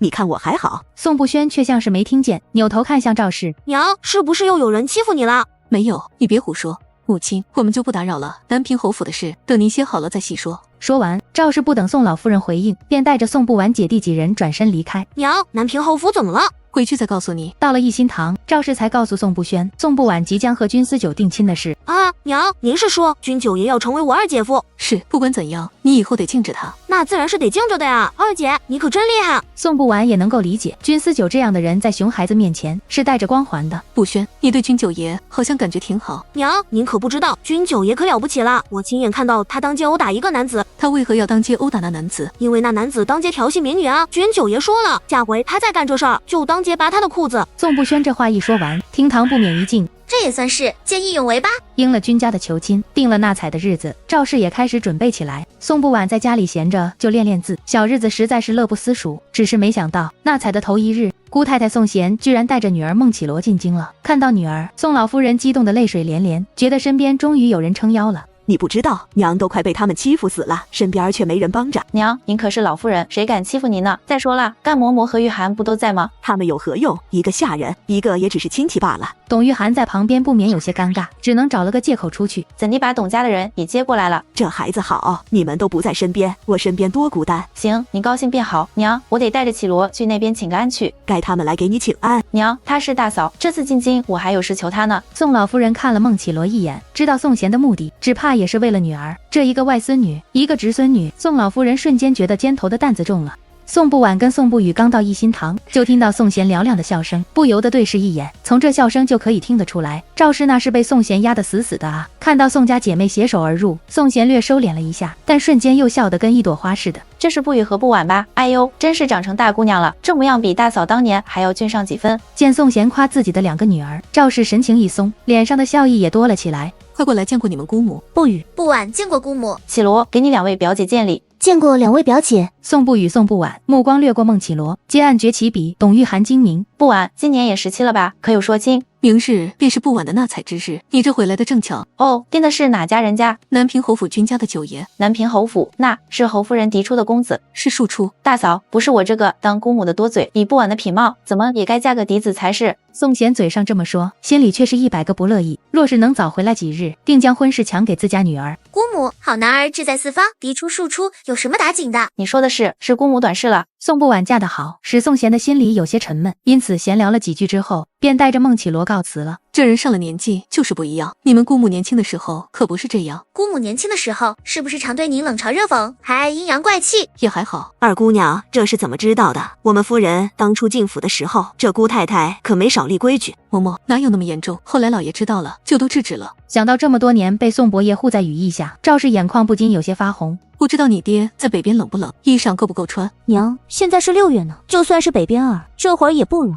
爹是主帅，还能缺了衣裳。娘要是想爹，要不咱们送您去北边住些日子。这说什么胡话？军营如何能轻易进的？不晚，你说你那姑母现在是何意？姑母现在定是有事要求您。啊！赵氏不由得往后缩了缩，差点把别沾我写在脑门子上了。母女三人又聊了一会儿，也就都各自回去了。次日一早，靖安伯府中门大开，南平侯府的纳采队伍浩浩荡荡来了。伯夫人，恭喜恭喜！这是侯府按古礼备的纳采礼，九爷特意叮嘱，务必让二姑娘风风光光的。劳烦高夫人跑一趟，也多谢九爷费心了。娘，这对火也好肥，我能先玩玩吗？胡说什么？这是聘礼，哪能随便玩？不碍事，回头姐夫去给你抓2只小的，你慢慢养着。真的吗？那姐夫能带我一起去抓吗？只要岳母答应，我随时带不宣去。你呀，就惯着他吧。君思九听到后，朝宋不晚挤了挤眼睛。宋不晚笑了一下，算是鼓励。那才礼毕，君思九又陪赵氏说了会儿话，句句体贴周到，这才告辞离开。君家人告辞的时候，宋不轩还可怜巴巴地送到门外。我这是得了个女婿，失去了一个儿。奴婢瞧着二姑爷是个好的，您这是多了半个儿呢。你说的有理，可是我只希望他能对不完好。您就放宽心吧。在年嬷嬷的宽慰下，赵氏总算是放下心来。叫人取来燕末，我要给伯爷写封信。好嘞，咱们这就把这好消息告诉伯爷。赵氏这边算是完全搞定了，只是宋不晚这边却意外收到了一个人。宋二姑娘，这是无忧，是九爷派过来保护您的。宋不晚看着眼前犹如修竹一般，后背挺得直直的女子，半晌没有开口。所以九爷身边很危险。宋二姑娘放心，九爷身边有人跟着呢。我们家姑娘的意思是，九爷是不是惹了什么是非？可别连累到我们姑娘。没有，九爷没有惹是非，九爷只是觉得宋二姑娘经常出门，身边有个会武的丫鬟比较稳妥。这倒也是，九爷身边怎么会有这么多会武的人？他总不会把唯一的一个护卫送给我吧？这些护卫都是侯爷送的。侯爷送的？君家每位爷，侯爷都送了？那倒没有，九爷儿时活泼一些，侯爷怕他受了伤，便送了几个放在身边。那侯夫人知道吗？侯爷怕侯夫人担心，因此没告诉她。我知道了，替我回去说多谢九爷。宋不晚说着，便让清堂将其送走了。很快，宋不晚便发现无忧不止会武，他对京都各家情况都一清二楚。他知道宋不晚要去魏家做客，便细细地跟他说了魏家的情况。姑娘，魏家的情况奴婢清楚，说说看。魏将军虽只是五品，但他大伯是临川总督，正经的封疆大吏。只是魏将军年幼时父亲早逝，这位大伯并未出手相助，两家关系素来一般，现在也没有来往。明面儿上是有，可依奴婢看，未必真心。魏将军府从未往总督府送过礼，反倒是总督府常往将军府送礼，倒过来了，这里面怕是有问题。是，听说这回总督府家的公子和姑娘也进京来，为魏老夫人祝寿。你是希望我与他们少接触？是否与他们接触，姑娘自有判断，奴婢只如实禀报情况。我明白你的意思，魏家如何与我无关，我只是看在魏青的面子。姑娘说的是。第二天去魏家的时候，宋不晚带着无忧和清堂一起过去了。看到宋不晚，魏青很是高兴。宋不晚却发现来的人并不是很多。不晚，你可算来了，我祖母早就念叨着要见你呢。今日来的客人似乎不多，我家进京不久，人脉自然少些。前面就是清河院，我祖母住的地方。几人走进清河院，宋不晚便听到一个洪亮的声音道：不晚来了。宋不晚一转身，便看到一个精神矍铄的老太太，身边还跟着一个长得跟魏青有几分相似的姑娘。这位是魏总督的嫡三女，名叫魏倩。魏倩似是有所察觉，朝宋不晚微微颔首，行了一礼。宋不晚朝她点了点头，便朝魏老夫人行礼。见过老夫人。不用如此客气。多谢老夫人。看得出来，魏老夫人是极喜欢宋不晚的。可说亲了。祖母，不晚已经定亲了，是南平侯府的君九爷。君九爷就是那个长得极好的小子。对呀，这孩子好，模样周正，看着就顺眼，总比对着个丑鬼强。老夫人说的在理。众人说了会儿话，又有客人过来，魏老夫人依依不舍地让魏青和魏倩带着宋不晚去园子里玩。不晚，这是我堂妹，单名一个倩字。魏姑娘好。宋二姑娘好。魏将军家只有魏青一个女儿，因此他今日忙得很。你快去招待客人吧，我跟魏姑娘逛逛就好。堂姐放心，我会照顾好宋二姑娘的。我先失陪了。魏青见二人相处的和谐，这才放心离去。前面有个凉亭，宋二姑娘不如去坐坐。好。到了凉亭，魏倩又让人端来瓜果点心和茶水，那模样如同在自己家无异。家里没什么好吃好喝的，宋二姑娘不会介意的吧？魏姑娘这些日子住得不好，要不要我跟魏青说一声？宋二姑娘这话从何说起？哦，魏姑娘说家里没好吃好喝的，以为这些日子被亏待了呢。宋二姑娘说话可真是咄咄逼人。咄咄逼人，这话从何说起啊？我何曾说过被亏欠了？哦，是我误会了，我以为你是来做客，想借我这口转话呢。就在二人僵持之际，一个声音响起：“是小妹说话不周，宋二姑娘莫怪。”宋不晚朝身后看去，只见一个年轻男子正向自己微微躬身行礼，而这年轻男子的身后还跟着似笑非笑的君思九。魏公子多礼啦，不过是误会，解释清楚便成。魏毅抬头看向宋不晚，眼中闪过惊艳，随即恢复镇定。对面的魏倩也娇娇弱弱的起身，朝君思九行了一礼。小女魏倩见过九爷。你多穿些，别受凉了。好吃就吃，不好吃就别吃。谢九爷关心，小女不是跟你说的，是小女误会了，九爷莫怪。小妹身子弱，我带她去歇歇，君兄自便。好，魏兄请。等到魏家兄妹离开后，君思九才发现宋不晚正若有所思地看着他。你这是什么神情？好像是捉到我偷情一般。九爷，您怎能跟我家姑娘说这般话？不爱听就站一边去。你为何会来魏家？魏毅邀请我过来的，以往他家在京都的时候也有过来往，似乎就请了君九爷一个人呐。你知道便成，今日却是只请了我一人。这只怕是醉翁之意不在酒，你心里有数就行。说完，宋不晚便带着清堂跟无忧朝花厅走去，留下君思九愣在原地。只是没想到，刚走没几步，就看见魏倩等在不远处。魏姑娘歇好了，二姑娘与君九爷走得很近。你说呢？魏姑娘，如果没别的事，我先走啦。宋不晚回到花厅，又待了一会儿，便跟魏青告辞了。只是一行人刚到家门口，就看到了罗家的马车。姑娘，难不成是罗家来接大姑奶奶了？我们去看看。进了伯府，宋不晚衣裳都没换，便直接去了逸心堂。罗松果然在。我是不会这样跟你回去的。夫人，我都已经亲自来接你了。你那个妾中毒的事情不明不白的，不语这怎么回去？大姐你放心，咱们家饭够吃。宋不晚开玩笑的朝宋不语笑了笑。夫人，你我是夫妻，有什么都可以回去说，你不用听信他人之言。什么叫不用听信他人之言？我听信了谁的？你自己心里清楚。夫君请回吧，何姨娘的事情一日没查清楚，我便一日不回去。你是当家宗父，不回去怎么可以？我都已经过来接你了，你还待如何？可不语就算是回去，还顶着个下毒的名声呢。那件事情已经过去了，为何要揪着不放？看着赵氏说不出话来，宋不语被气得眼圈发红，宋不晚只能站了起来。姐夫，事情如果没有解决，便永远不会过去。我姐姐要的是清白，而不是什么当家宗父。你一个未婚女子说这些，也不怕婚姻受阻？罗松，你此言何意？我说罗家大爷，有君九爷在，我婚姻如何不劳您操心？我瞧着你这儿也不像诚心接姐姐回家的样子，也不知道怎地就想着过来接了。你到底跟不跟我回去？不回。那你便多住些日子吧。等等，改变心意了，那就走吧。我只是想跟你说，如果娥姨娘的事情没查清楚，你也不必再过来了。我若一辈子不过来，你便在娘家住一辈子。是。你就不怕我休了你？你若想写休书，现在写便是了。他凭什么写休书？错的不是大姐，到时候是休书还是一绝，还不一定呢。夫人，你这个妹子还是离远一点的好，否则咱俩没好日子过。说完，罗松便甩开袖子，连礼都没行一个，便离开了逸心堂。宋不语紧紧地盯着罗松的背影。大姐，不晚，这件事情与你无关，是罗家先不仁，让妾室栽赃于我，我才不依的。我们夫妻走到这个地步，也与你无关。大姐，宋不晚非常庆幸宋不语能明辨是非。没错，是罗家的不是，姐妹之间本来就要互帮互助。母女三人正说着，宋不轩就下学回来了。娘，大姐、二姐，国子监录取我了。真的被录取了？那当然了，大姐、二姐，你们不高兴？我们家不轩有出息了呢，怎会不高兴？第二天，宋家就收到了罗夫人病重的消息。宋不语知道自己这回是真的要回罗家了。大姐，你和姐夫已经生了嫌隙，接下来你打算怎么办？能怎么办？你放心，大姐不会过得太憋屈的。大姐，实在过不下去，就找机会回家来，我们永远是你的依靠。不晚。宋不语闻言，心里不免有些激荡。我是大姐，应该成为你们的依靠才是。她不是喜欢娇娇弱弱的妾吗？很难吗？看着这样的宋不语，宋不晚知道他这是要黑化了，也就放下心来。而何记这边却又出了事，有一个女子说穿何记的成衣导致身上痒痒。二姑娘，这分明就是故意讹人的。你觉得应该如何处理？我觉得应该赔钱了事，可是他根本不收。再想想，请大夫过去瞧瞧。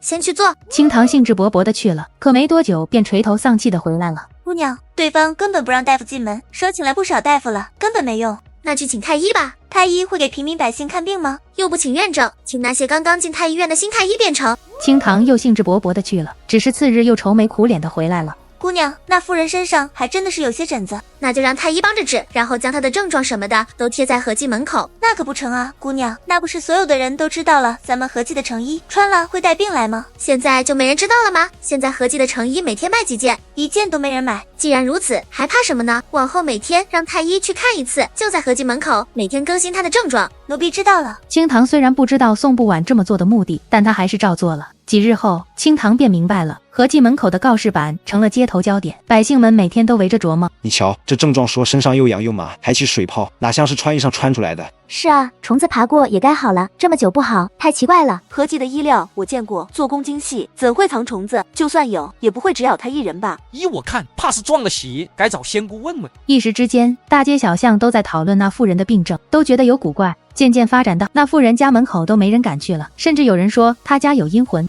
直到有一日，那妇人的男人实在受不了，去合记门口要撕了那张告示，却被清堂给拦住了。你们快撕了那纸！不能撕。凭什么不能撕？我要去官衙告你们！这位大哥，你要告我们什么？你家娘子说穿我家成衣出了疹子，我们请太医诊治，还派婆子照料，哪一样没做到？这些症状都是太医记录的，我们张贴出来是为了告知客人前因后果，让大家心里有数。我们合计做生意，从不欺瞒。清堂说的铿锵有力，周围的百姓甚至都有人为他鼓起掌来。那你们要张贴到什么时候？查到病因为止啊。那要查不出来呢？那就一直贴着，直到有人接榜，找出其中真正的因由。这也是为你家娘子着想。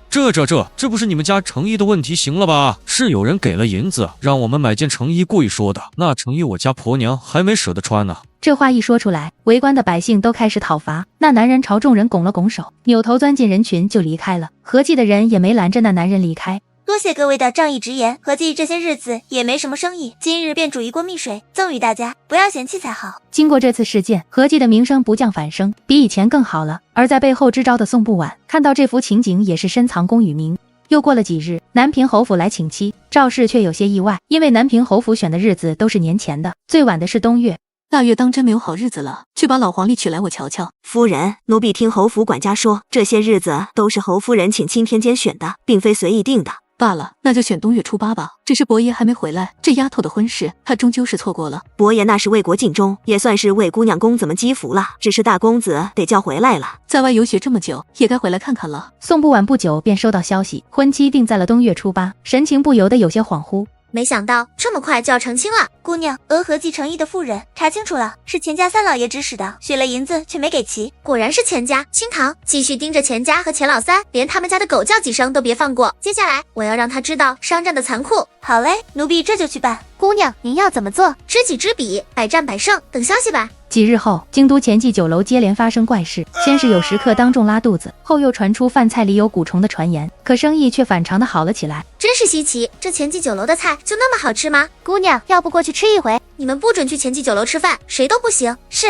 宋不晚思索了片刻，提笔写了一封信交给无忧，帮我把信送给九爷，就说我有事求他帮忙。第二日一早，宋不晚就带着清堂跟无忧去了茶楼，茶楼的对面就是前记，哪成想刚到茶楼就碰到军司九一行人。九爷，宋二姑娘，你们方才去了前记吃饭啦？没吃，只是过去瞧了一眼。那你看出来什么没有？你放心，顶多5日我的人便会有结果。那便等九爷的好消息，多谢了。若此事真如你所料，你也是为民除害。既如此，那便不打扰九爷了。果然2日后，前记突然被查，掌柜的当着众人的面被捕快带走，紧接着官衙便出了告示前菜，里都放了吃了会上瘾的云幻香。宋不晚则是猜到了这是军司九的手笔，特地把他约到茶楼感谢了一番。这次的事多亏九爷了。客气了，要不是你给我提供线索，我也不会查得这么快。我想买下来前记的铺子，你有门路吗？你确定要买这个铺子？已经被查封了，估计要空上2年。不爱，我不做老百姓的生意。你究竟要做什么？我想办个女子学社。什么叫女子学社？我打算请京都有名的才女来教授书文，姑娘们想学就可以自由报名，当然也可以什么都不学，过来喝喝茶看看书也行。你这个想法倒是有趣，不过确实有件小事需要跟你说一下。你说。你帮我找到钱老三云幻香所画下的银子，我要晚一些还给你，当然如果你急需银子用，我这里也是可以筹一筹的。确实急需用银子啊？急需用银子？是因为我要娶亲了。这事儿你家里不管？家里自然会管，只是家里都规规矩矩的，我想这总不能办得太过简单。既如此，那后日你来合记拿银子。我没说找你呀，我的那些银子你也不用还我，就算是我入了这铺子的股。几日后，宋不晚这边的合记女学馆总算开了起来，办的是如火如荼，风生水起。不仅请来了宋不语当第一个女先生，就连董玉涵也跟着过来凑热闹，日子是越过越红火。只是转眼便到了要结婚的日子，宋不晚却辗转难眠，感觉刚刚进入梦乡，便被清堂给叫醒了。姑娘要起来梳妆了。清堂，你这样太残忍了，我好不容易才睡着。姑娘先上好妆，一会儿您靠着奴婢睡可好？面对如此温柔坚定的清堂，宋不晚也不好意思继续睡了。进了面，负责梳妆的喜娘一进门就朝宋不晚行了一礼。姑娘大喜啦，祝姑娘和姑爷百年好合，龙凤呈祥。多谢了。上好了妆，喜娘便开始一边梳头一边唱：书夫妻恩爱，白头偕老；二书金玉满堂，锦衣玉食；三书儿孙满堂，多子多寿。直到长发高高隆起，再换上大红绣着3尾金凤的喜服，才算是梳妆完毕。姑娘，夫人和大姑奶奶过来了。清堂话音刚落，赵氏和宋不语进了门，看到宋不晚，两人的眼眶变红了。娘，您可别哭，不晚这妆刚化好，回头花了又得重来。我不哭，喜事儿呢，哭什么？正好这时，董玉涵和孟绮罗也赶了过来。按照规矩，家里有姐妹的，出门前肯定是要和姐妹待在一块儿的。二表姐，你今天可真美。二表姐，你出阁了，我一个人，我多孤单啊。不会孤单的，你也在家里待不了2年，也会出嫁的。二表姐，姐妹几个正聊着，外面便有小丫鬟喜道：“姑爷过来迎亲了。”众人七手八脚的把凤冠给宋不晚戴上，然后又盖上了红盖头。只是宋不晚的大哥这会儿也没回来，因此送他出门的是他的弟弟宋不轩。到了正堂，宋老夫人和赵氏都在那里端坐着。君思九此时也带人进来了，待宋不晚和君思九一起跪拜完父母，赵氏扶起二人，却紧紧地握着宋不晚的手。不晚，今日你二人结发为夫妻，母亲祝你二人春日在阳，福履其长，家门福喜，增累盛世。岳母放心，夫人进了君家门，小婿定护她一生周全。君思九郑重其事地对赵氏说道。赵氏闻言，虽心中有些担忧，但还是点了点头。待君思九接过宋不晚的手，郑重地看向了宋不晚。今日吉时，吾与汝缔结良缘，誓言同心协力，共济时间。不论世间沧海桑田，或是家中凡无琐碎，皆当肩负起夫妻之责，同甘共苦，共谋福祉。愿此生此世不离不弃，此心此志永无更改。这一番话更是说的赵氏再次泪水连连。吉时已经到了，所有人都看向宋老夫人。老祖宗说过之后就要出门了，宋老夫人被大家这么一关注，不禁有些紧张，之前准备的词儿都忘了。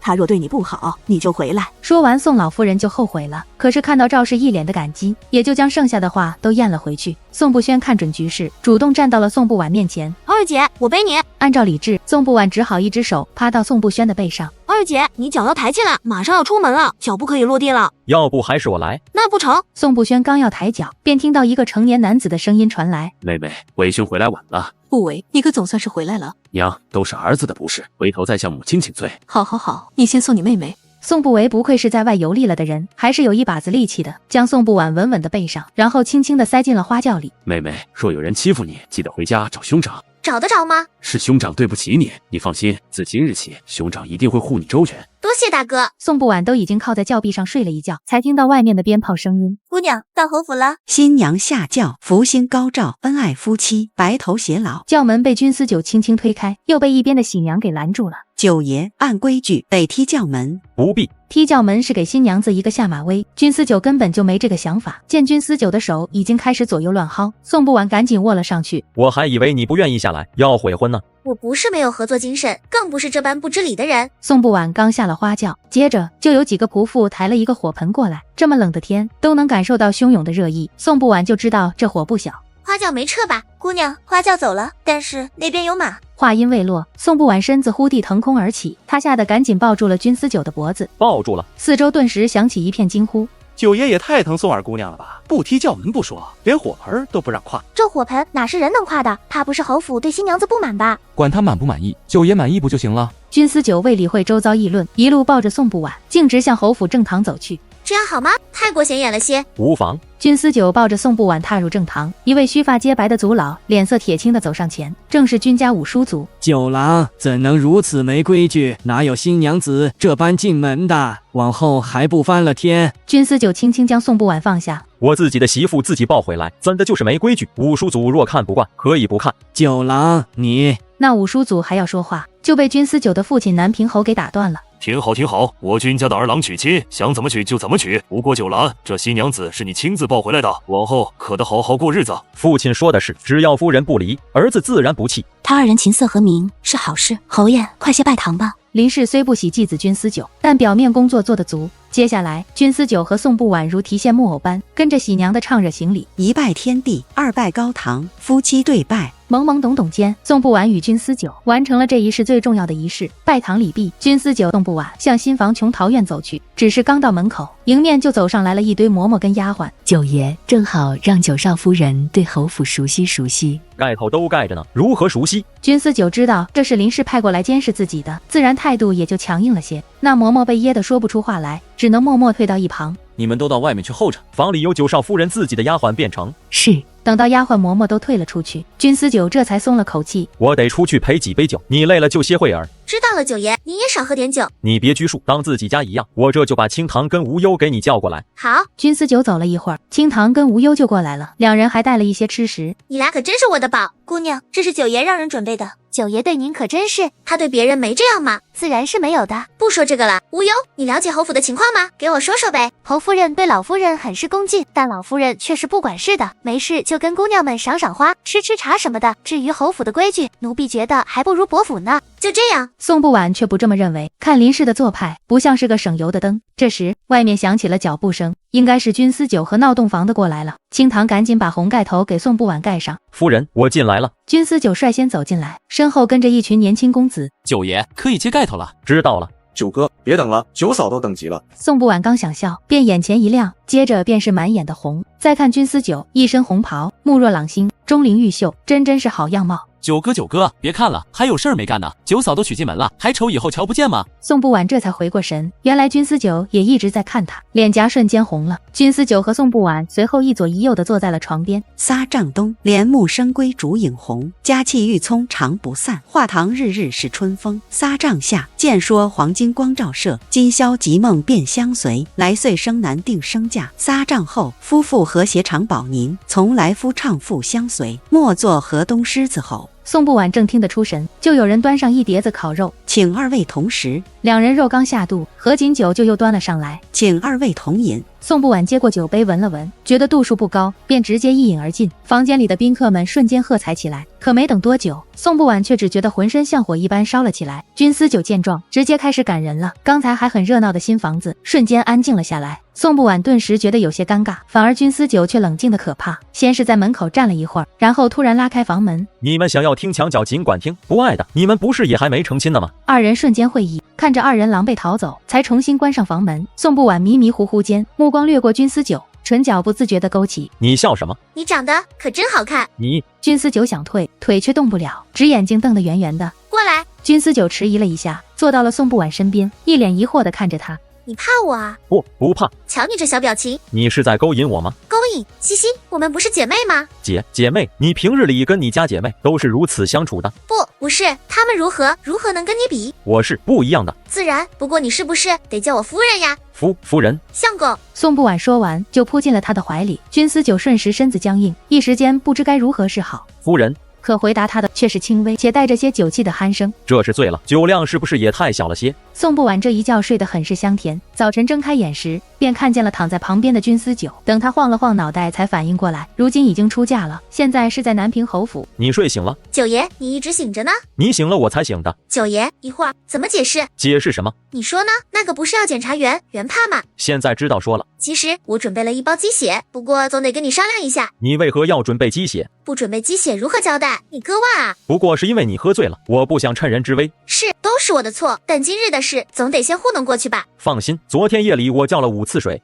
那就好。等一切准备就绪，也到了起床的时候，宋不晚先去外间洗漱梳妆了，去把九爷叫起来，该用早膳了。清堂正要进去，就见一个丫鬟抢先一步进了内室。没过一会儿，就听见内室传来君思九不满的声音：你为何进内室？九爷，是九少夫人让奴婢请您起床的。听到这话，清堂气不打一处来，赶紧解释道：九少夫人可没让谁进去，自个儿不要脸就得认。君思九很明显听到了清堂的声音，就更加生气了。罚半年的月银，若有再犯，就离开琼桃院。小丫鬟哭着从里面跑了出来。大喜的日子，你哭给谁看？见此情形，小丫鬟也不敢哭了，连忙跪了下来。九少夫人，奴婢给您赔罪。喜欢跪就跪到院子里去。九爷息怒，小丫鬟不懂事，饶她这一回吧。这次且饶过你，再有这样的事情，母亲饶过你，也都不会饶你。还不快谢过九爷？谢过九爷，奴婢以后再也不敢了。九爷，九少夫人，奴婢是过来给铺床的。有劳戴嬷嬷了。戴嬷嬷进内室检查完床褥，边笑边道喜。君思九陪宋不晚吃过早饭，便一起去了君老夫人的千秋堂。只是没想到走在半道，居然碰到了君思九的大哥君宏文和大嫂周氏。见过大哥大嫂。大哥大嫂，哟，这声大嫂可真甜。见面礼是这会儿给，还是等会儿给？大嫂。宋不晚害羞地喊了一声。大嫂，不晚年纪小，您别开他玩笑。瞧瞧，我只是跟九弟妹开了个玩笑，九弟就护上了，都是大嫂的不是。走，我带你去千秋堂。大哥大嫂先走吧，我带着他慢慢过去。行，那我们先过去了。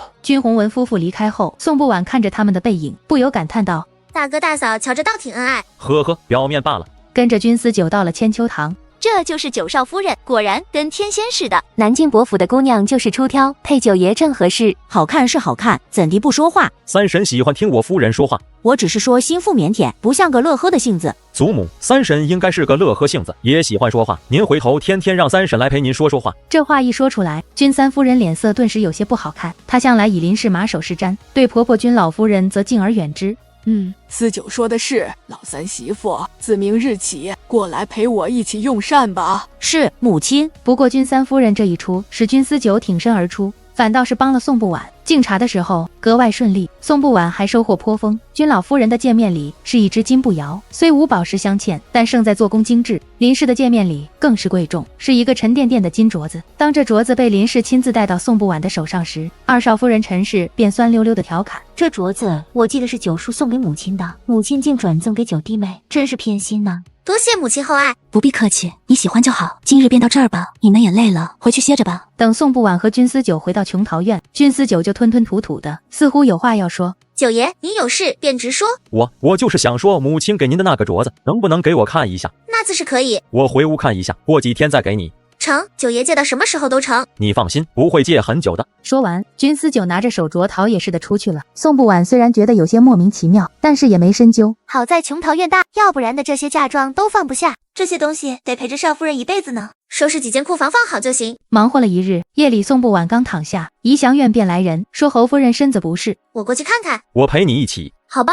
二人到了怡祥院，周氏和陈氏已经在了。众人看到君思九倒是有些意外，怎地把你们也叫过来了？母亲病了，我和九爷怎能不来？没什么大毛病，就心里慌。戴嬷嬷可叫了大夫？大夫还没来，已经去请了。九弟妹，母亲这里有我和二弟妹就行了，要不你先回去吧。大嫂，母亲病了，我又怎能独自离开？要不让九弟先回去，他在这儿也帮不上什么忙。我就在这儿候着，不过是为了让母亲安心。几人闻言面面相觑，只能接着等待，直到大夫匆匆忙忙地赶了过来。您别怕，认认真真给我母亲看诊便是。夫人并无大碍，只是操劳过度，累及了心肺，但需慢慢调养。那就好，那就好，时间也不早了，思九先带着弟妹回去休息吧。大嫂若是累了，大嫂先回吧，我们在这守着便是。我已经成亲了，该懂得孝敬父母了。君思九不走，哪有人敢走？于是大家都在这硬扛着，直到药熬好了，林氏喝了药，我无事了，你们都回去吧。娘，要不我们还是在这儿陪您吧？您这个样子，我们也不放心，不是？我已经缓过来了，母亲知道你有孝心，你们在这里，我反正睡不好。